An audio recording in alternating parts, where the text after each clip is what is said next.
अस्सलाम वालेकुम। आपने जो क्वेश्चन पूछा है कि अगर राइट एंगल ट्रायंगल हो और उसको सॉल्व कैसे करते हैं। जब भी हम किसी ट्रायंगल को सॉल्व करते हैं तो एक्चुअली उसका जो मीनिंग है वो ये है कि आपने उसमें 3 साइड्स को फाइंड करना और 3 एंगल्स को। तो यहाँ पे जो डाटा गिवन है उसमें एक एंगल गिवन है और यहाँ पे 2 साइड्स गिवन है। तो सबसे पहले हम इसमें कंस्ट्रक्ट कर लेते हैं right angle triangle. Let's say ये मेरे पास राइट एंगल ट्रायंगल है और इसके अंदर यहाँ गिवन है जो एक्स वर्टेक्स है उस पे 90 का एंगल है। तो इसका मतलब है कि ये जो वर्टेक्स है इसका नाम क्या है, एक्स। और यहाँ पे वैल्यू क्या गिवन है, एक्स जेड। तो अब आप देखें, एक ये वर्टेक्स है और सेकंड ये वर्टेक्स है, तो आप इनका कोई भी नाम लेट कर लें। तो इस वर्टेक्स का नाम अगर आप वाई रख लें, जेड भी ले सकते हैं, ठीक है, और इसका नाम जेड है। तो एक्स और जेड जो है इसकी साइड की लेंथ क्या है, 8, और वाई और जेड की लेंथ क्या है, 16।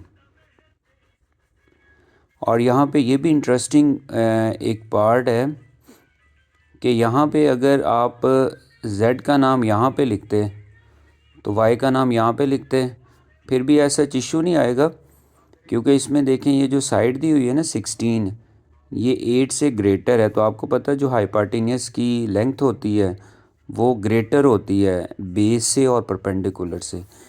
तो अब आप देखें इसमें ये जो वाई पे एंगल है ना, एक तो इसको फाइंड करना है एंगल वाई, एक ये टारगेट है, और सेकंड यहाँ जो जेड पे एंगल बन रहा है एंगल जेड को फाइंड आउट करना है, ठीक है। और थर्ड वन क्या है, क्योंकि इसमें एक्स जेड साइड भी है वाई जेड भी है, तो इसमें जो रिमेनिंग साइड है वो वाई एक्स है। तो 3 एलिमेंट्स इसमें गिवन है और 3 फाइंड करने, टोटल 6 फाइंड करने होते हैं। तो अब आप देखें इसमें कितनी साइड्स गिवन है, 2 साइड्स। तो अगर 2 साइड्स गिवन हो तो हम थर्ड साइड फाइंड कर सकते हैं पाइथागोरस थ्योरम अप्लाई करके। तो इसमें क्योंकि 2 साइड्स गिवन है तो हम यहाँ पे पाइथागोरस थ्योरम अप्लाई कर लेंगे। तो यहाँ पे लिख लेंगे use Pythagoras theorem. Pythagoras theorem क्या होता है, हाइपार्टिनियस का square that is equal to base का स्क्वायर प्लस परपेंडिकुलर का स्क्वायर, और परपेंडिकुलर की वैल्यू क्या है, 8। 16 का स्क्वायर लेंगे तो 16 का स्क्वायर आएगा 256, और यहाँ 8 का स्क्वायर 64 आएगा, और जब इसको लेफ्ट हैंड साइड पे शिफ्ट कर लेंगे तो -64 that is equal to X Y का होल स्क्वायर। 256 में से 64 को माइनस करें, 6 में से 4 को माइनस किया 2, और यहाँ पे क्या आ रहा है, 15 में से 6 को निकालें तो 9, और यहाँ पे क्या बच रहा है 192 और एक्स वाई का स्क्वायर। अब बोथ साइड पे अंडर रूट ले लें, तो 192 का अंडर रूट चेक करते हैं क्या आ रहा है। 192 का अंडर रूट लेंगे तो उसकी वैल्यू क्या आ रही है, 8√3 that is equal to X Y side. तो अब देखें इसमें 3 साइड्स फाइंड कर ली, अब रिमेनिंग क्या फाइंड करने, एंगल्स। तो अगर किसी भी क्वेश्चन के अंदर अगर साइड्स गिवन हो, ठीक है, अगर किसी भी क्वेश्चन के अंदर 3 साइड्स गिवन हो तो आपने ये जो कंसर्निंग एंगल फाइंड करने हैं ना, आप कोई भी फार्मूला यूज़ कर सकते हैं, क्योंकि अगर आप साइन को यूज़ करेंगे तो किसके इक्वल होता है, परपेंडिकुलर ओवर हाइपार्टिनियस, और दोनों वैल्यूज़ देखें गिवन है, ये भी यूज़ कर सकते हैं।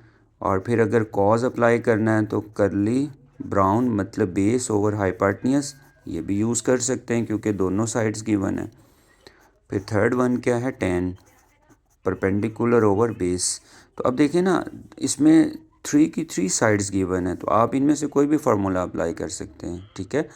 तो अब कोई भी फार्मूला अप्लाई करें, एक एंगल फाइंड कर लें, और जब 2 एंगल्स गिवन हों, और आपको पता है एक ट्राइंगल में जो एंगल का सम होता है वो 180 के इक्वल होता है, तो थर्ड एंगल आप उस तरह फाइंड कर लेंगे। तो अब हम यहाँ से एंगल को फाइंड करते हैं। तो अब आप देखें यहाँ पे मैं tan का फार्मूला अप्लाई कर देता हूँ।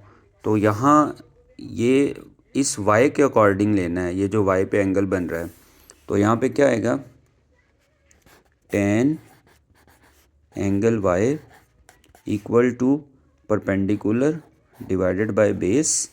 परपेंडिकुलर की वैल्यू क्या है 8 और बेस की वैल्यू क्या है 8√3 और यहाँ पे tan एंगल वाई। ठीक है, अब एंगल वाई फाइंड करना है तो tan को इस तरफ शिफ्ट कर दें।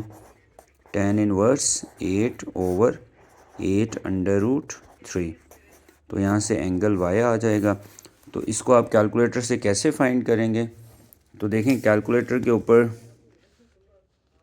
सबसे पहले शिफ्ट को प्रेस करेंगे, फिर tan को प्रेस करेंगे तो ये आ जाएगा tan इनवर्स, और फिर यहाँ पे अंदर आपने फ्रैक्शन लिखनी है और लाइन के ऊपर नंबर क्या है 8 तो यहाँ पे 8 लिख लेंगे और बॉटम पे नंबर क्या है 8√3। फिर ब्रैकेट को क्लोज़ कर देंगे और यहाँ पे देखें तो फिर इक्वल को प्रेस करेंगे। तो देखें यहाँ पे एंगल कितना आ रहा है, यहाँ पे एंगल आ रहा है 30 डिग्री। तो एंगल वाई क्या आ जाएगा 30 डिग्री। अब दो एंगल्स तो गिवन है, थर्ड एंगल आप इजीली फाइंड कर सकते हैं। वही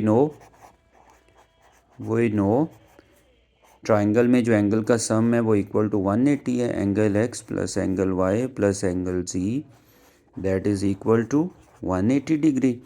अब यहाँ पे कौन सा एंगल फाइंड करना है जेड को, और एंगल एक्स हमने फाइंड किया हुआ है या क्वेश्चन में गिवन होगा। Angle X 90 degree, angle Y क्या गिवन है वो अभी हमने फाइंड कर लिया 30 डिग्री, और एंगल जी फाइंड आउट करना है तो 180 इन दोनों को प्लस कर दें और उधर से माइनस होगा। तो एंगल जेड किसके इक्वल आ रहा है 180 माइनस 120, क्योंकि 90 और 30 को ऐड करोगे ना 120 होगा तो इधर माइनस कर दें। तो एंगल जी कितना आ रहा है 60 डिग्री, तो ये एंगल जी आ जाएगा। ठीक है, तो इस तरह से आपने एंगल्स को फाइंड करना है और साइड्स को। जब भी क्वेश्चन में लिखा हो ना सॉल्व द ट्राइंगल या ऐसे लिखा हो solve the right triangle, actually उसका मैसेज ये है 3 साइड फाइंड करनी और 3 एंगल्स। कुछ क्वेश्चन ऐसे होंगे उसमें जस्ट 3 साइड्स दी होंगी, कुछ क्वेश्चन ऐसे होते हैं जिसमें 2 साइड 1 एंगल होता है, कुछ क्वेश्चन ऐसे हैं जिसमें 2 एंगल 1 साइड होते हैं। तो फार्मूलाज आपने यही अप्लाई करने, इनमें से कोई अप्लाई होगा या फिर पाइथागोरस थ्योरम।